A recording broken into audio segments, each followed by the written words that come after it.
Hey, welcome. It's Brian, and this is Guitar Solo Reactions. And today we have Polyphia, one of my all time favorites to do reaction videos to, of course, and the song The Audacity, which is off the new record, Remember That You Will Die. And I have one more to do off that record, and then I've done the whole thing. So hopefully they come out with some cool other stuff. I don't know, playthroughs. That's been fun. Done a couple of those.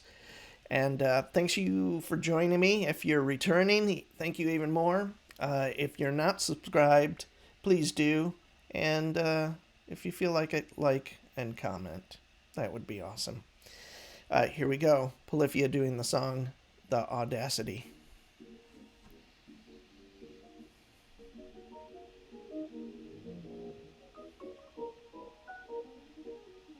Whoa.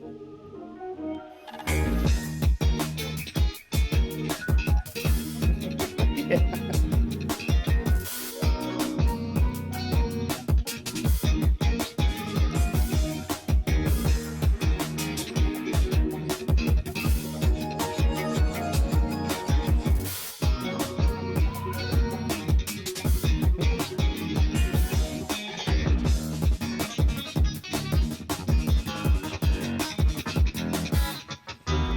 You have to listen to this with headphones. There's just a lot going on. Not super busy, but lots of stuff in the right ear that are really cool.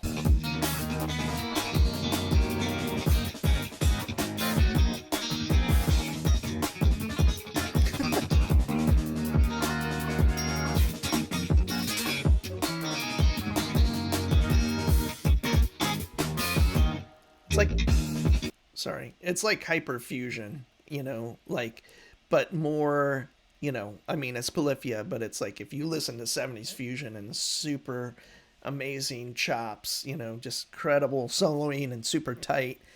This is like a more modern version of that, bringing in more kind of newer tones and newer rhythms and stuff like that, but it's basically the same thing. And on that level is musicianship, of course. So.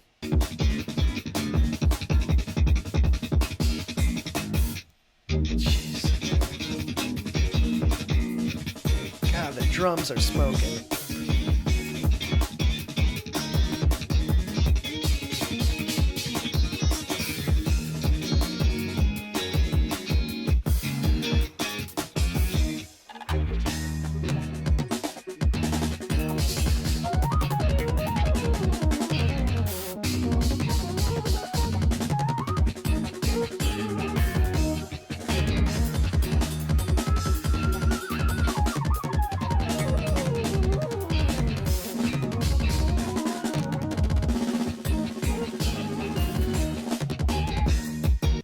I challenge anyone, or not challenge, I guess I would ask you, check out the record by Return to Forever called The Romantic Warrior.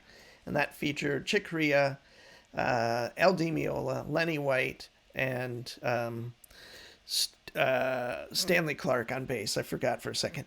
And some of that really cool line on the synth, you know, you'll hear that kind of shit all over that record. So great record. Not saying you'll love it, but just as like a cool comparison to something that happened basically probably 50 years ago almost.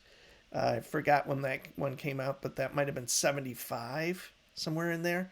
Anyway, check that one out. And also check out Land of the Midnight Sun by El Di Meola. Cool record.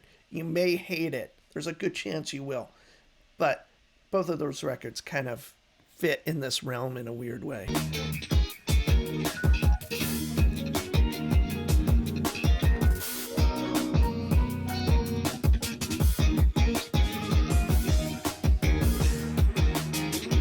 Yeah.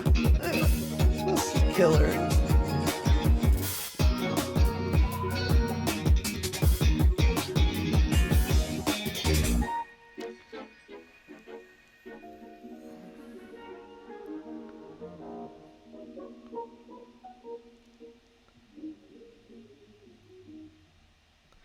Wow, like the whole time I'm listening to that, and again in the headphones, it's so tight. Like there's a lot going on, but you can hear all those parts. And all I can think of is Clay's drums. And if you watch me do other videos of Polyphia, you know I'm a huge fan of him. Maybe even more so than Tim and Scotty, which is hard to believe. But his snare sound, it's like the snares are off. It's a real rounded tone. They really, I could be wrong, but I think they spent a lot of time kind of sculpting where everything sits, like you should on any record. But I think they have a really good grasp on, as individuals and as a band, how things fit. And you can tell, like on a song like this, where there's a lot going on, and they're not necessarily doing the same things. It's more percussive than it is guitar stuff, and they just build that up. And they had a cool keyboard solo, like a synth solo. I don't know if that was a synth player or one of the guys or whatever, but what a cool song. And almost every song on this record has been definitely Polyphia, has all the cornerstones of what they do well, and like a lot of those triplet rhythms that they do in a lot of songs, a lot of those breakdowns. They're not a complete breakdown, but they have that cool Polyphia thing. But each one has some really interesting stylistic changes. Like they're heavier on some of them, which I really dig on Bloodbath and Chimera. Those are really heavy. Chimera is definitely a highlight for me. And then a song like this, where it's got all those chops and all of that, but it's not heavy. It's just like hyper fusion, unison stuff. I don't know what to say, but if you can describe it better, let me know. And I'd love to hear that. Anyway, thanks for staying with me. Thanks for joining me. Thanks for coming back. If you're coming back, if you're new, please like, subscribe, and comment. I would greatly appreciate it. And let's grow this channel. Bye.